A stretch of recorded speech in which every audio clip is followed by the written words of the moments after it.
Hello, आपका स्वागत है डब्ल्यू ज्ञान यूट्यूब चैनल पर। आप आज बात करने जा रहे Roman Reigns universal champion vs Drew McIntyre की। कल राव में उसका मैच है, उसमें क्या होने वाला है कल कुछ भी हो सकता है। ड्रू मैकेंटायर भी और यूनिवर्सल चैंपियनशिप बन सकते और रोम रेंस भी।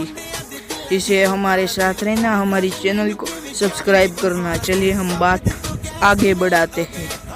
कल बीच में न्यू ग्रे वाइट की आ सकते यूनिवर्सल चैंपियन पाने के लिए, क्योंकि उसका और रोम रेंस का पंगा चल रहा था, इसलिए कुछ भी हो सकता है। रोम रेंस और ड्रू मैकेंटायर को देखकर तो ऐसा ही लग रहा है वो ही जीतने वाले हैं, तो भी हमारे साथ रहना। रोम रेंस को तो देखकर और ड्रू मैकेंटायर को देखकर तो ऐसा ही लग रहा है दोनों में से कोई भी जीत सकता है, क्योंकि दो ही सुपरस्टार दोनों ऐसे हैं। यही हमारी थी ज्ञान यूट्यूब चैनल। आपको क्या लगता है कौन जीतेगा? कमेंट करो, ड्रू मैकेंटायर या रोम रेंस। हमारी वीडियो अच्छी लगे तो लाइक कर देना।